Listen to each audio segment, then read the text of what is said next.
প্রিয় দর্শক, সবাইকে স্বাগতম জানাচ্ছি আজকের পত্রিকার পর্দায়। আমি মোস্তাফিজ মিঠু রয়েছি আপনাদের সঙ্গে। আমাদের অতিথির আসনে আজকে রয়েছে অনার বাংলাদেশের deputy country manager Mujahidul Islam. ধন্যবাদ আজকে আমাকে এই সুযোগ দেওয়ার জন্য, অনার সম্পর্কে কিছু বলার জন্য। অনার খুব রিসেন্ট বাংলাদেশের মার্কেটে এলো 2023 সালে, আমি যদি ভুল না করি। আসলে আমরা যদি একটু অনারের ইন্ট্রোডাকশনটা দিয়ে শুরু করি, আসলে কারণ একটু মানুষকে জানানোর জন্য যে অনার আসলে কারা এবং কী উদ্দেশ্যে নিয়ে অনার আসে। অনারের পরিচয়টা আসলে মানুষের কাছে আসা উচিত। অনারের যাত্রা শুরু হয় 2016 সালে। আচ্ছা, বাট সেটা ছিল হুয়াওয়েরই একটা sub brand, the great brand Huawei, যেটা মোটামুটি সারা বাংলাদেশে সুপরিচিত এবং সারা বিশ্বেও। পরবর্তীতে যখন আসলে 2021 সালে মোস্টলি একটু রাজনৈতিক কথা হয়ে যাবে, আমেরিকার চায়নার যে একটা ঠান্ডা যুদ্ধ, স্পেশালি উইথ দ্য গুগল মানে অ্যাপ স্টোর, সেখানে যখন আসলে হুয়াওয়ের সাথে একটা ঝামেলা হলো, প্লাস হুয়াওয়ে যেহেতু আসলে নেটওয়ার্ক ক্যারিয়ার, তো ওই একটা পার্সপেক্টিভে আসলে হুয়াওয়েকে গুগল বা প্লে স্টোর বা আপনার এই ধরনের আমেরিকার ওন যে সমস্ত সফটওয়্যার বা ফ্যাসিলিটিসগুলো ছিল সেগুলো থেকে আসলে সরিয়ে দেওয়া হয়। তো সেই তখনই হুয়াওয়ে সিদ্ধান্ত নেয় যে তার যে সাব ব্র্যান্ড ছিল অনার, তাকে তার আলাদা করে দিবে। তো 21 সালে আলাদা হয়ে যায়। তো বেসিক্যালি হুয়াওয়ে হচ্ছে এখন চায়নার লোকাল ব্র্যান্ড, আর অনার হচ্ছে global brand, not with Honor. Huawei মালিক পক্ষ থেকে একদম গোড়ার শেকড় থেকে আলাদা হয়ে গেছে। সো সেই সূত্র ধরেই অনারের যাত্রা শুরু। তারপরে আস্তে আস্তে পৃথিবীর বেশ কিছু দেশে কাজ করছে, মোস্টলি এশিয়া, এখনও ইউরোপে হয়তো 25 সালের থেকে আমরা যাওয়া শুরু করব। সেইটারই হাত ধরে 2023 সালে অনারের বাংলাদেশে আবার নতুন করে যাত্রা শুরু হয়েছে। 23 সালের নভেম্বরে একটা সফট লঞ্চিং দিয়ে শুরু হয়। তো তারপরে মোস্টলি 24 সালের পর থেকে এই বছরই আসলে আমরা গুটি পায়ে আসলে এগিয়ে চলছি।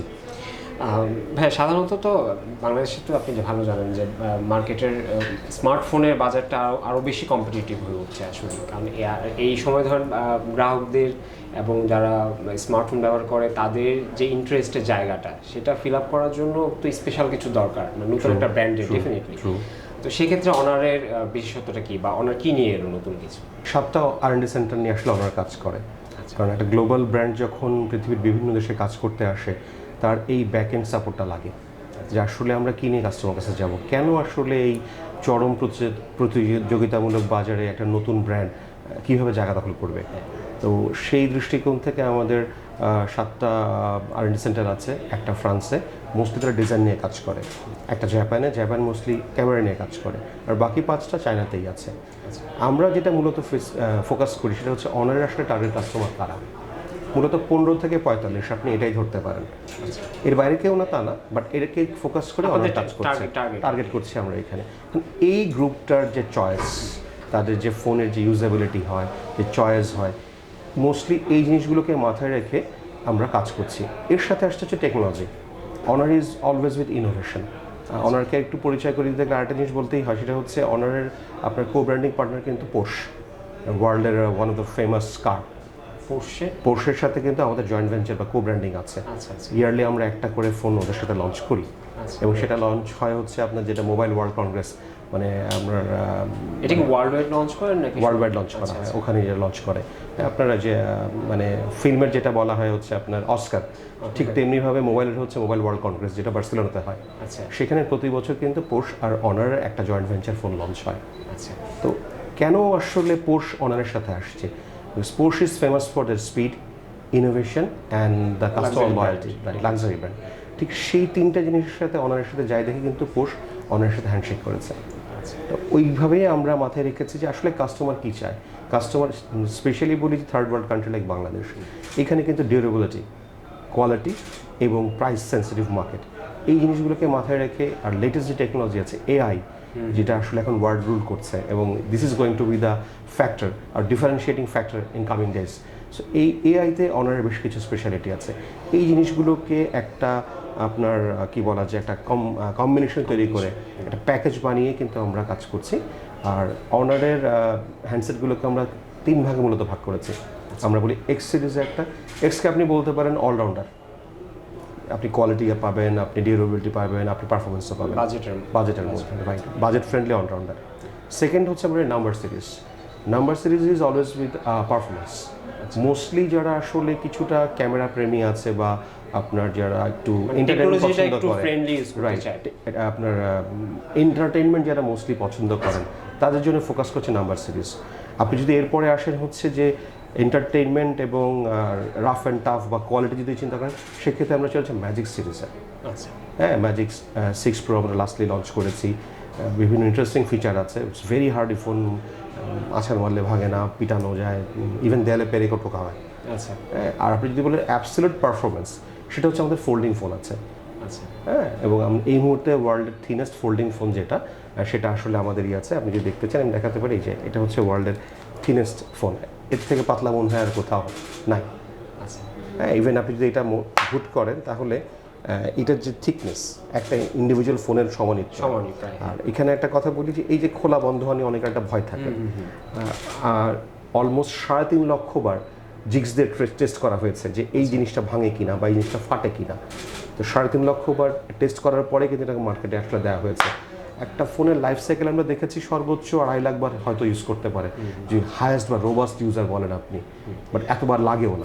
হ্যাঁ, ফোল্ডিংয়ের ক্ষেত্রে মানুষের মনে একটা ভয় কাজ করে যে আসলে নিব এত দাম দিয়ে চলবে কিনা। আমরা টেকনোলজিকে মানুষের ক্রয় ক্ষমতার মধ্যে সেগমেন্ট ওয়াইজ নিয়ে আসাটাই হচ্ছে অনারের একটা ক্যাচ। আর কোয়ালিটি নিয়ে আসলে কোনো সংশয় নেই আমাদের এই মুহূর্তে। যেহেতু আমরা এখনও বাংলাদেশে ম্যানুফ্যাকচারিং শুরু করতে পারিনি, সেই জন্য আমরা আসলে 10-এর নিচে এখনও নামতে পারি না, সম্ভব না। কারণ 57% প্লাস ডিউটি দিয়ে হ্যান্ডসেট ইম্পোর্ট করে আনা খুব মুশকিল। স্টিল আমরা 13,999 হচ্ছে আমাদের লোয়েস্ট সেগমেন্ট, সেখান থেকে আমরা উপরের দিকে যাওয়ার চেষ্টা করেছি।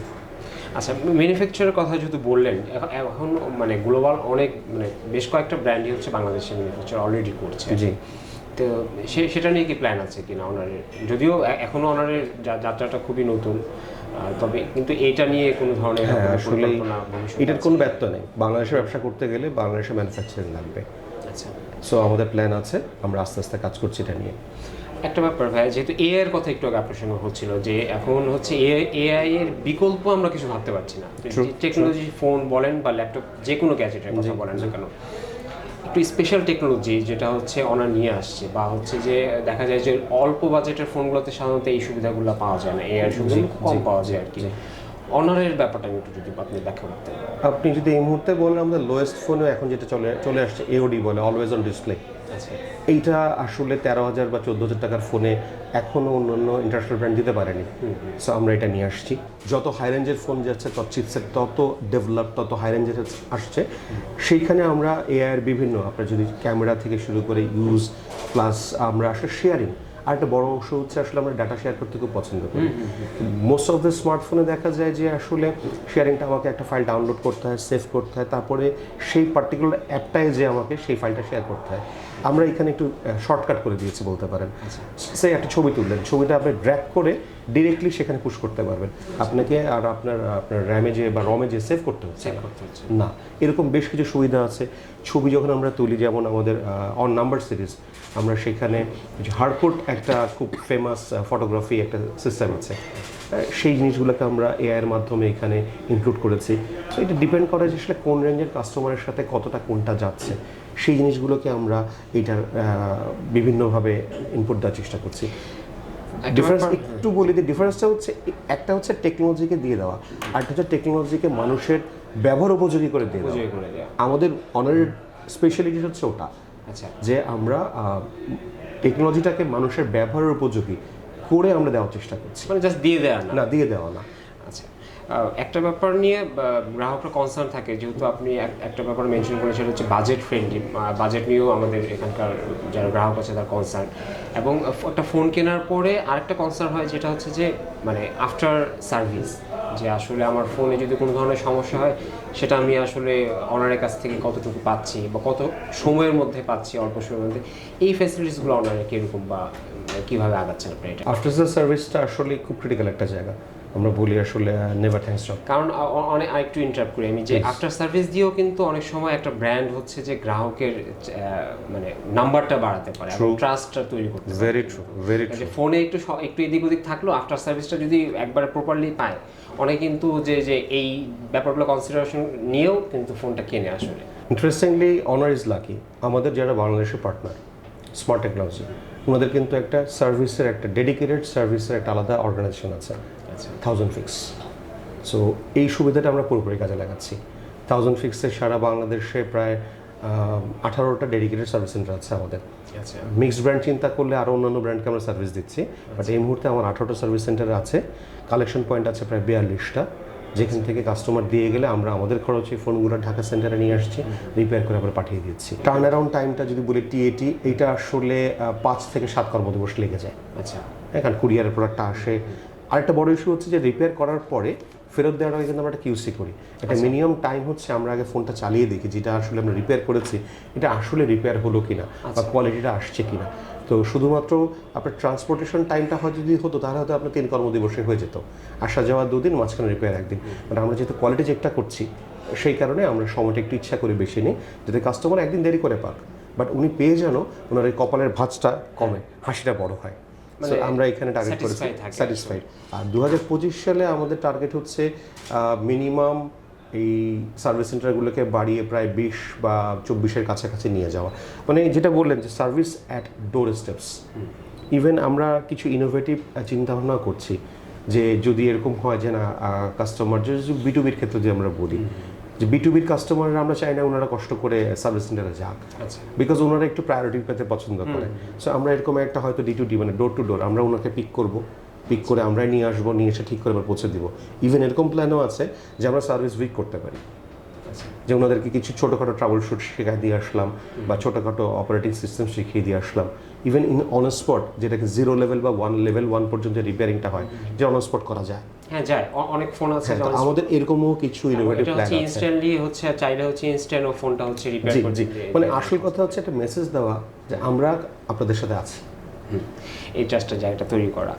একটা ব্যাপার একটু আলোচনা করি যে ব্যবসায়িক ব্যাপারগুলো, যে চীনের যে আধিপত্য বাংলাদেশের স্মার্টফোনের বাজারে, এটা তো বেশ পুরনো আসলে, এবং এখনো দেখা যায় যে যদি আমি যে নাম্বারগুলো আছে বাংলাদেশের স্মার্টফোনে সেখানে ম্যাক্সিমাম চাইনিজ আর কি। এই মার্কেটের আসলে আপনি কিভাবে দেখেন বা এটার ব্যাখ্যাটা কিভাবে করবেন? আমি একটা কথা খুব মজা করে সবাইকে বলি, চায় না, কে চায় না? রাইট, সবাই চায়।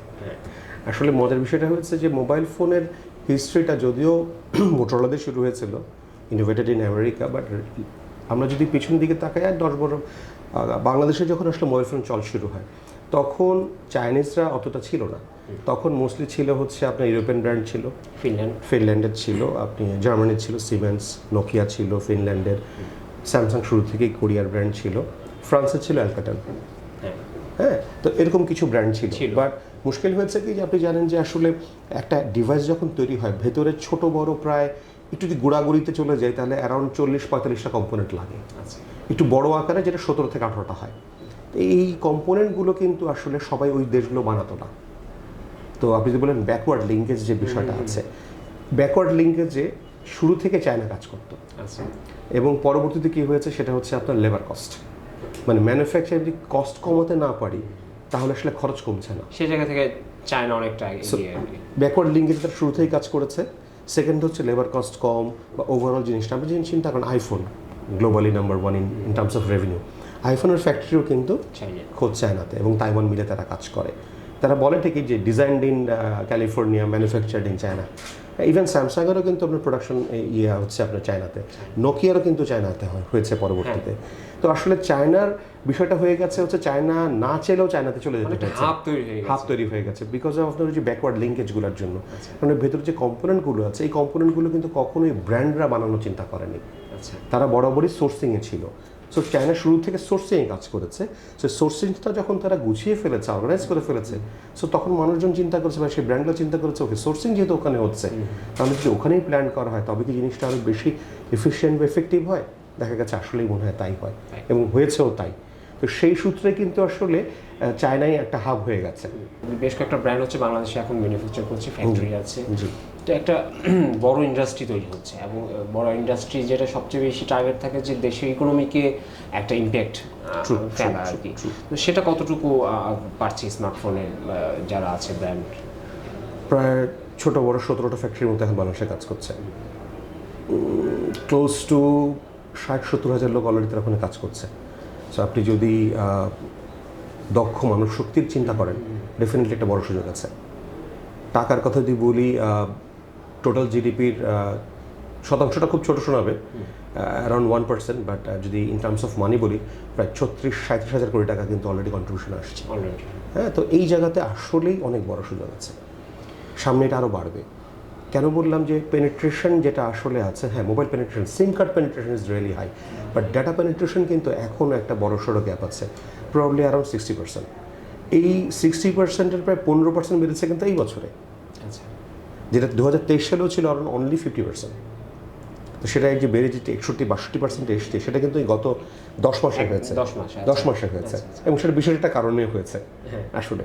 তো আসলেই কিন্তু পেনিট্রেশন আছে। আর আরেকটা বিষয় হচ্ছে কতটা ইউজ হচ্ছে আর কতটা স্কোপ আছে।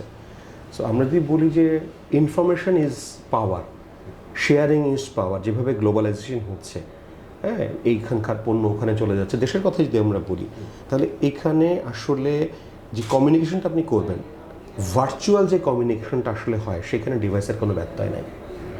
আপনি শিক্ষা ব্যবস্থা থেকে শুরু করে ব্যবসা বাণিজ্য যেখানে যা বলছি আমরা, মানে ইফেক্টটা শুধুমাত্র ইকোনমিক্যাল না, অনেক সেক্টরে এই স্মার্টফোনে ইফেক্টটা পড়ছে। সো সুযোগটা আসলে অনেক বেশি আছে। হয়তো আমাদের কিছু সবার ক্ষেত্রে, আমি কাউকে এককভাবে বলবো না, এখানে manufacturer, brand, local partners, even সরকারের তরফ, প্রত্যেকটা পার্টি যদি আমরা আরেকটু সুসংবদ্ধ সরকারের তো আসলে যে কোনো কাজেই সরকারের একটা সদিচ্ছা এবং হচ্ছে যে একটা পরিকল্পনা খুব প্রয়োজন আসলে ওই ইন্ডাস্ট্রিতে গ্রো করার জন্য। সেই সুযোগটা বা হচ্ছে সেই ধরনের আগ্রহ কেমন দেখেন আসলে, সাপোর্টটা কেমন পাচ্ছেন আমাদের সরকার থেকে? আমরা দেখেছি যথেষ্ট ওনারা সাপোর্টিভ এই ক্ষেত্রে। হ্যাঁ, ওনারা ইভেন আমি যদি আপনাকে এটা বলি যে আসলে বাংলাদেশে যে ফ্যাক্টরি করতে হবে, এই যে ফ্যাক্টরি যে নীতিমালাটা আছে, এটাও কিন্তু বিটিএস থেকেই করে দেওয়া আছে যে তোমার এতটুকু জায়গা লাগবে, সেখানে এতটা ভ্যাকেন্ট জায়গা লাগবে, এই লেভেলের জায়গা লাগবে, এই লেভেলের মেশিনারিজ লাগবে। তা আমি যদি বলি যে মোবাইলের ইন্ডাস্ট্রির বয়স কিন্তু বাংলাদেশে খুব বেশি না, সেই তুলনায় ওনাদের যে আগ্রহ বা যে ধরনের নীতিমালা ওনারা এনেছেন, সেটা যথেষ্ট আশাব্যঞ্জক, যথেষ্ট আশাব্যঞ্জক। হয়তো সময় এসছে সেটাকে আরেকটু ফাইন টিউন করার। দেখা যায় যারা স্মার্টফোন নিয়ে আসে বাংলাদেশে বা হচ্ছে যে কোনো দেশি ব্র্যান্ড যেটা আছে, অন্যান্য টেক যে ডিভাইসগুলো আছে এগুলোর প্রতি তাদের ফোকাস সবাই দেয় না। জি জি, কিছু কিছু ব্র্যান্ড হয়তো দেয় আসলে। সেই জায়গা থেকে অনারের ব্যাপারটা আমি জানতে চাই, অনারের পার্সপেক্টিভটা বা আপনাদের ব্যাখ্যাটা কি, বা আপনারা কীভাবে প্ল্যান করছেন এটা নিয়ে? আমাদেরও আসলে মোবাইলের পাশাপাশি ট্যাবলেট তো আছেই, আর ওয়্যারেবলসের মধ্যে স্মার্ট ওয়াচ আছে, আর নেক ব্যান্ড আছে, ইয়ারফোন আছে, আপনার ইয়ারবাডস আছে, অলরেডি এগুলো আছে, ল্যাপটপও আছে, দ্যাট ইজ ট্রু। আমরা হয়তো নেক্সট ইয়ারে ল্যাপটপ নিয়ে প্ল্যান করব। এখানেই শেষ না, হয়তো ইলেকট্রনিক্স গ্যাজেট আরও হয়তো আসবে, টিভিও আছে। আমরা যদি এই মুহূর্তে বলেন যে আসলে এই মুহূর্তে মোবাইল ছাড়া আর কী আছে, এই মুহূর্তে মোবাইল ছাড়া ট্যাব আছে, আপনার ইয়ারবাডস আছে, নেক ব্যান্ড আছে, আর স্মার্ট ওয়াচ আছে। স্লোলি অ্যান্ড গ্র্যাজুয়ালি আমরা আস্তে আস্তে আমাদের সমস্ত প্রোডাক্টই বাংলাদেশে ইন্ট্রোডিউস করবো। স্মার্টফোনের বাইরে যে গ্যাজেটগুলো আছে সেগুলো মানে এতটা ফ্লারিশ হতে পারে না বা হওয়ার সুযোগ হয় না, মানে কোনটা আপনি বলবেন আসলে? প্রথম কথা হচ্ছে যে সুযোগটা কম, কারণ ব্যবহার বিধিটা বা এর যে প্রয়োজনীয়তাটা আছে, এইটার অ্যাওয়ারনেসটা এখনও আমাদের দেশে নেই। আমাদের দেশে যে মোবাইল বিক্রি হয় এখনও কিন্তু একটা বড় অংশ বারফোন। ভ্যালুর কথা যদি বাদ দিন, in terms of quantity still dominated by bar phone. মানুষের যে আসলে শিক্ষাটা, অ্যাওয়ারনেসটা সময় লাগছে, মানে কি স্মার্টফোন ইউজ করার যে প্রয়োজনীয়তাটা, জি জি জি জি জি, সেটা আসলে গ্রাহকরা ফিল এখনো ওইভাবে করছে না, এটা একটা বিষয়। পাশাপাশি ওই জিনিসগুলো যে কোয়ালিটির যে বিষয়টা আছে, হ্যাঁ ওভারঅল যে অ্যাওয়ারনেসটা আছে এবং সহজলভ্যতা। আমি যদি বলি যে সিটির বাইরে আপনি এক্সেসরিজের দোকান বলতে কিন্তু সেই ব্যাটারি চার্জার আর ইয়ারফোন, হ্যাঁ। তো আসলে গ্রাহককে বললে শুধু হবে না, আমরা যারা এইটার সাথে জড়িত আছে আমাদেরকেও চিন্তা করতে হবে যে কীভাবে আসলে ওনার কাছে পৌঁছানো যায়। যেহেতু অলরেডি শুরু হয়ে গেছে, একটা টাইমে গিয়ে হয়তো বা এগুলো অ্যাভেলেবেল হয়ে যাবে, সবাই আস্তে আস্তে হবে। ভাই শেষ করবো, সেটা হচ্ছে শেষ করার আগে একটা বিষয় নিয়ে জানতে, যেহেতু অনার হচ্ছে নতুন ব্র্যান্ড আর কি, একটা নতুন ব্র্যান্ড আসলে সবার আগে যেটা প্রয়োজন সেটা হচ্ছে গ্রাহকের কাছে সেই ইনফরমেশনটা পৌঁছানো উইথ মার্কেটিং আসলে। তো সেই জায়গায় ওনার কতটুকু জোর দিচ্ছে বা ওনার এই নিয়ে প্ল্যানটা কি? খুব অল্প সময়ের মধ্যে আমাদের একটা বেশ ভালো সাড়া পেয়েছি আমরা। তার বড় অংশটা কিন্তু এসছে মার্কেটিংয়ের মাধ্যমে, ডিজিটাল মার্কেটিংয়ের মাধ্যমে। হ্যাঁ, আমরা প্রায় মানে ইনোভেট কিছু চিন্তা করছেন, আলাদা মানে বক্সের বাইরে গিয়ে কিছু চিন্তা করছেন? আমরা বলা যেতে পারে কিছু জিনিসপত্র আছে, আমরা এগুলো নিয়ে চিন্তাভাবনা করছি। আমরা ইউথ সেগমেন্টকে এঙ্গেজ করে কিছু করার চিন্তাভাবনা করছি। হ্যাঁ, যেহেতু আসলে আমাদের টার্গেট গ্রুপও তারা, আবার তারাই আসলে যেভাবে আপনি যদি বলেন, এখন মার্কেটিংটা কিন্তু আসলে মোস্টলি ডিজিটাল মার্কেটিং, রাইট। তো ওরাই কিন্তু মূল ধারক বাহক। তো ওই জন্য ওদেরকে চিন্তা করে ওদেরকে নিয়ে আমরা বেশ কিছু অ্যাক্টিভিটি অলরেডি শুরু করেছি, সামনেও আছে। এবং আমরা চাই, ধরেন এক ছোট্ট একটা এক্সাম্পল দিতে পারি, আমরা যে কোনো একটা অ্যাড করলাম, এটা একজন প্রথিতযশা কোনো একজন স্টারকে দিয়েও করা যেতে পারে, আবার একটা ইনস্টিটিউটকে কেন্দ্র করে করা যেতে পারে। তা আমাদের ফোকাসটা কিন্তু ওই প্রথিতযশা একজন ব্যক্তি থেকে আমার ইনস্টিটিউটটা পছন্দ। এটা হতে পারে এনএসইউ, হতে পারে ঢাকা বিশ্ববিদ্যালয়, হতে পারে কোনো ভালো স্কুল, হতে পারে কোনো ভালো কলেজ। ইভেন আপনি এটাও চিন্তা করতে পারেন, আমাদের দেশে কিন্তু বিতর্ক প্রতিযোগিতা একসময় আমরা অনেক ভালো করতাম। এই একটা বিষয় কিন্তু আছে, যেটা নেশন ওয়াইড কাজ করে এবং যেটা গ্লোবাল স্টিল কিন্তু প্রেজেন্স আছে। তো আমরা চিন্তা করছি যে এইরকম কিছু জায়গাতে যেখানে আসলে টেকনোলজি এবং হিউম্যান দুটোকেই আসলে মার্চ করা যায় এবং মানুষের কাছে পৌঁছানো যায়, ম্যাস মার্কেটে পৌঁছানো যাবে, সে জায়গাতে আপনার নজর দিচ্ছেন। রাইট। শেষ করব হচ্ছে 2025-এর প্ল্যান দিয়ে ভাই, যেহেতু নতুন বছর এবং নতুন বছরে সবার একটা আলাদা করে প্ল্যান থাকে। অনার যদিও নতুন, সেক্ষেত্রে তবুও নতুন বছর নিয়ে তাদের ভাবনাটা কি আসলে? আমাদের টার্গেট হচ্ছে 2025-এ এই মুহূর্তে যারা বাংলাদেশে ইন্টারন্যাশনাল ব্র্যান্ড যারা আছে টপ 5-এর মধ্যে ঢোকার আমাদের একটা প্ল্যান আছে, বা এন্ড অফ বলবো না, Q4 এর শুরুতেই বা Q3 লাস্টেই। ডিপেন্ডস করছে বেশ কিছু যদি কিন্তুর উপরে, বাট আমরা সেই প্ল্যান অলরেডি করে বসে আছি, কারণ প্ল্যান না করলে তো আসলে ছুটতে পারবো না কোনো কিছুর পিছনে। সো আমাদের টার্গেট হচ্ছে যে হ্যাঁ, আমরা একটা জায়গায় পৌঁছাতে চাই, উইদিন টপ 3-4 এর মধ্যে আমরা কোথাও না কোথাও নিজেদেরকে প্লেস করবো। তবে আমাদের ডিভাইসের সংখ্যা বাড়বে, আমরা যদি বলি মডেল বাড়বে, অবশ্যই আমরা এগুলো বাড়ার চেষ্টা করছি। আর আরেকটা বড় বিষয় হচ্ছে যে আমাদের যদি বলেন যে আমরা আসলে পার্টনার ওরিয়েন্টেড একটা কোম্পানি। হ্যাঁ, তো আমরা চাই আমাদের যারা পার্টনার আছে, ইভেন যদি রিটেল পার্টনার হয়, ডিস্ট্রিবিউশন পার্টনার হয়, তাদেরকে সাথে নিয়ে আমাদের বড় হওয়ার একটা প্ল্যান আছে।